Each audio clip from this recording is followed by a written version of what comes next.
चीन 2 साल से हिंदुस्तान की धरती पर अंदर घुसा हुआ है। प्रधानमंत्री जी ने 2 साल पहले कहा था कि ना कोई घुसा हुआ है ना कोई घुस आया है। उसी मामले पर आज श्री गौरव गोगोई जी आपको संबोधित करेंगे।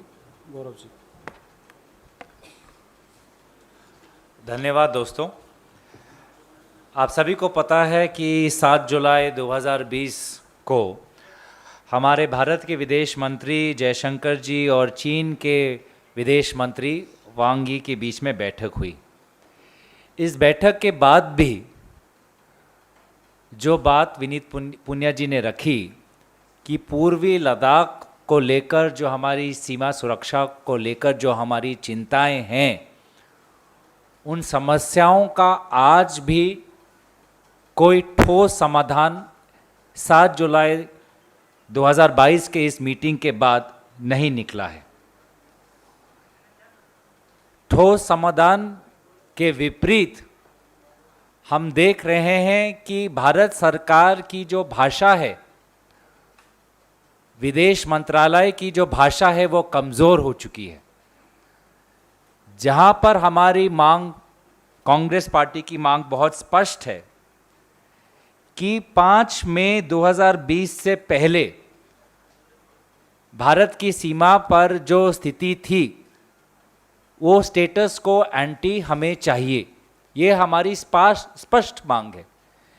लेकिन आज जो स्टेटमेंट आया, उस स्टेटमेंट में स्टेटस को एंटी को लेकर कोई हमने वहाँ पे विवरण नहीं देखा। वहाँ पे विपरीत ये लिखा है कि डिसएंगेजमेंट की बात की है कि सभी क्षेत्रों से चीनी सेना को पीछे हटाने का कार्य को पूरा करने के लिए कहा गया है।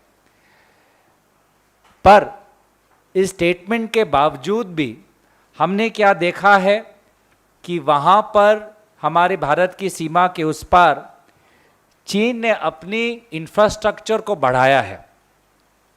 उन्होंने अक्साई चीन पर अपनी सेना की संख्या बढ़ाई है, 5G नेटवर्क लगाया है, 5 नए हेलीपोर्ट लगाए हैं, पंगोंग सो पर एक नया पुल लगाया है और उनकी जो वायुसेना की जो एक्टिविटीज़ है बढ़ गई है।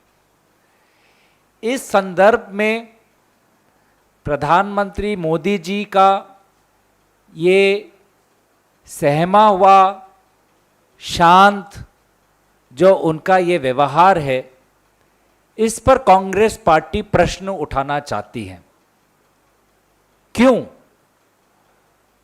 क्यों आपने आज तक आपने अपने जो खुद का जो विवरण है, ना यहाँ कोई हमारी सीमा में घुस आया है, ना ही कोई घुसा हुआ है। इस स्टेटमेंट, इस बयान को आज भी आप कबूल करते हैं? इतना कुछ होने के बाद भी प्रधानमंत्री मोदी जी ने अपने इस बात पर कोई संशोधन नहीं लाए। क्यों? कहाँ गई आपका 56 इंच? कहाँ गई आपके लाल आंख? आज चीन का नाम लेने से इतना डरते क्यों? राहुल गांधी जी बार बार कहते हैं, ये 2 शब्द शायद प्रधानमंत्री मोदी जी पर भी लागू होता है, डरो मत। पूर्व में भी राहुल गांधी जी ने कहा है कि प्रधानमंत्री मोदी जी देश के नेता होने के कारण से उनको एक सशक्त नेतृत्व दिखाना चाहिए, लेकिन उनका रवैया सहमा हुआ है। वो सिर्फ अपनी छवि के बारे में सोचते हैं। भारत की सीमा सुरक्षा से ज्यादा उनको अपनी छवि प्यारी है, और इस छवि को बचाने में भारत सरकार के विभिन्न अंग उनके आपस में भी तालमेल नहीं रहा। अब उदाहरण स्वरूप रक्षा मंत्रालय ने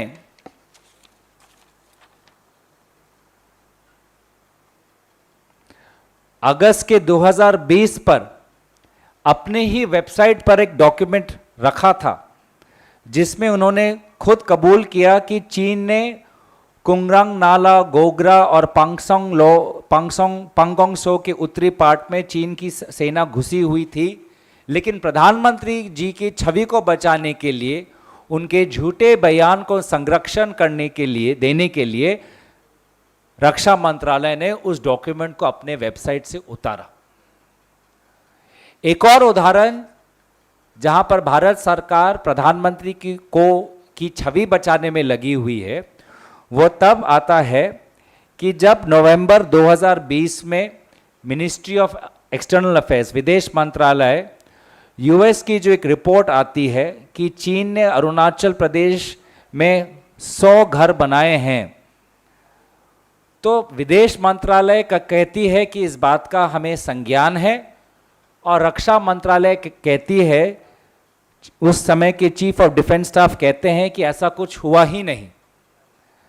तो ये कैसा संदेश दे रहे हैं कि रक्षा मंत्रालय एक चीज कहता है, विदेश मंत्रालय एक और चीज कहता है, भारत की प्रधानमंत्री कुछ और चीज कहते हैं, और वास्तविक स्थिति अलग ही है। तो ये क्या संदेश जा रहा है हमारे भारत की सीमा सुरक्षा बल को? ये क्या संदेश जा रहा है हमारे भारत के नागरिकों को कि भारत के प्रधानमंत्री मोदी जी अपनी छवि बचाने के लिए राष्ट्र सुरक्षा को गिरवी रख सकते हैं? और ऐसा क्या विशेष लगाव है चीन के साथ? उन्होंने चीन के सरकार के साथ 18 बार उनकी मुलाकात हुई है। शी जिनपिंग के साथ, राष्ट्रपति शी जिनपिंग के साथ 18 बार उनकी मुलाकात हुई है। 4 बार तो स्वयं मुख्यमंत्री के हिसाब से गए हैं, 5 बार तो प्रधानमंत्री के हिसाब से गए हैं। ऐसा क्या उन्होंने रिश्ता बनाया जिससे कि चीन आज तक भी ये कबूल नहीं करता कि उनसे कोई गलती हुई है? चीन आज भी हमारी सीमा सुरक्षा को गंभीर रूप से नहीं लेता। विदेश मंत्रालय जयशंकर और विदेश मंत्री वांग जी का अगर स्टेटमेंट पढ़े, उसमें तो हमारी सीमा सुरक्षा की जो विवरण है चीन के स्टेटमेंट पे भी नहीं है। चीन अलग विषयों पे बातें करता है, यूक्रेन की बात करता है, लेकिन भारत की जो सॉवरेंटी और टेरिटोरियल इंटेग्रिटी है उस पर उनकी कोई बात ही नहीं है। तो ऐसा चीन के साथ क्या रिश्ता है कि प्रधानमंत्री मोदी जी 18 बार मुलाकात करने के बावजूद भी कोई दबाव ही नहीं डाल पा रहे? चीन आज तक कबूल नहीं करता ये सीमा सुरक्षा गंभीर है। उनके पिछले मीटिंग के उनके स्टेटमेंट में कोई विवरण नहीं। तो हालात में परिवर्तन कब आएगा कि जब दूसरा पक्ष इसको एक गंभीर समस्या के रूप में लेता ही नहीं? और प्रधानमंत्री मोदी जी का इस विशेष रिश्ता का कारण क्या हुआ, क्या नतीजा क्या निकला? उल्टा प्रश्न उठता है कि क्या ये 18 मुलाकातों में ऐसा कोई बात हुई जिससे कि प्रधानमंत्री मोदी जी जो कहते हैं कि ना कोई घुसा है ना कोई घुसा हुआ है, ये स्टेटमेंट चीन के साथ मिलता है? ये स्टेटमेंट तो चीन का पक्ष बोलता है। तो क्या ये 18 मुलाकातों में ऐसी कौन सी बात हुई जिससे कि प्रधानमंत्री मोदी जी इतने सहमे हुए हैं और शांत हुए हैं इस मामले पर? तो कांग्रेस पार्टी की मांग बहुत स्पष्ट कि एक तो प्रेस वार्तालाप हो जिसमें प्रधानमंत्री मोदी जी, विदेश मंत्री जी, रक्षा मंत्री जी स्वयं उपस्थित होकर देश को संबोधित करें। मांग नंबर 2 दिवसीय चर्चा हो पार्लियामेंट के अंदर। मांग नंबर 3 की जो पार्लियामेंट कमेटी ऑन डिफेंस है उस पे एक डेडिकेटेड ब्रीफिंग वहां पे होनी चाहिए ताकि वास्तविक स्थिति क्या है लोगों को पता चले। मांग नंबर 4 कि चीफ ऑफ डिफेंस स्टाफ का जो पद आज भी रहस्यजनक खाली है उसको जल्द से जल्द वहां पे एक व्यक्ति को नियुक्त करें। और मांग नंबर 5 कि अग्निवीर ये स्कीम से हमारी भारतीय सेना में एक बहुत गलत संदेश गया है। नाम नमक निशान की संस्कृति को इसने दुर्बल किया हुआ है।